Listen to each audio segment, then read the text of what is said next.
പ്രിയ വൈദികരെ, സഹോദരരെ, ക്രിസ്തുവിൽ പ്രിയപ്പെട്ട വിശ്വാസികളെ, ഇന്നത്തെ സുവിശേഷത്തിൽ യേശു ഗോതമ്പിന്റെയും കളയുടെയും ഉപമ വിശദീകരിക്കുന്നു.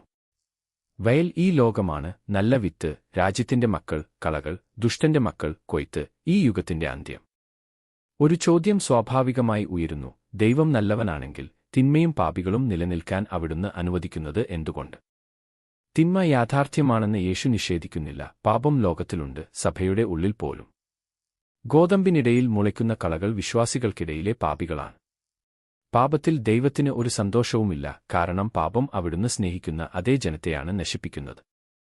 എന്നാൽ അവിടുന്ന് അതിനെ പെട്ടെന്ന് പിഴുതെറിയുന്നില്ല, അവിടുന്ന് കരുണയിൽ സമ്പന്നനാണ്.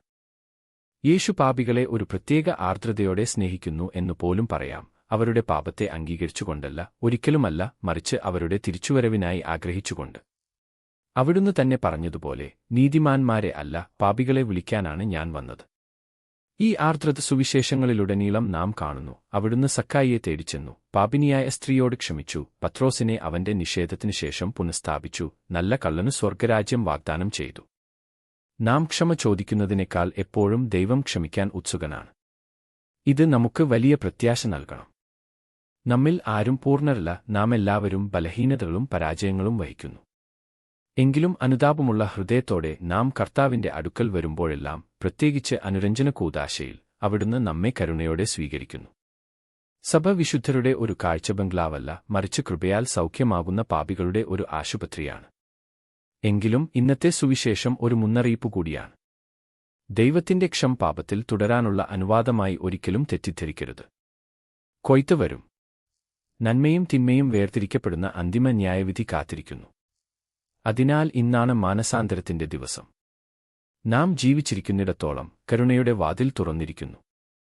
ദൈവത്തിന്റെ ക്ഷമ, പ്രിയ സഹോദരീ സഹോദരന്മാരെ, അവിടുത്തെ സ്നേഹത്തിന്റെ തന്നെ രൂപമാണ്. അവിടുന്ന് കാത്തിരിക്കുന്നു, കാരണം എല്ലാവരും രക്ഷിക്കപ്പെടണമെന്ന് അവിടുന്ന് ആഗ്രഹിക്കുന്നു. കൃപയുടെ ഈ സമയം നാം വൃഥാവിലാക്കാതിരിക്കാം. നമ്മുടെ ഹൃദയങ്ങളിൽ നിന്ന് അഹങ്കാരം, സ്വാർത്ഥത, കോപം, അസൂയ എന്നീ കളകളെ പിഴുതുകളയാൻ അവിടുത്തോട് അപേക്ഷിക്കാം. അവിടുത്തെ രാജ്യത്തിനായി ഫലം കായ്ക്കുന്ന ഗോതമ്പായി നമ്മെ മാറ്റാൻ അപേക്ഷിക്കാം. നമുക്ക് എപ്പോഴും വിശ്വാസത്തോടെ പ്രാർത്ഥിക്കാം: അങ്ങയുടെ നാമത്തിനുവേണ്ടി ഞങ്ങളെ വിടുവിക്കുകയും ഞങ്ങളുടെ പാപങ്ങൾ ക്ഷമിക്കുകയും ചെയ്യണമേ.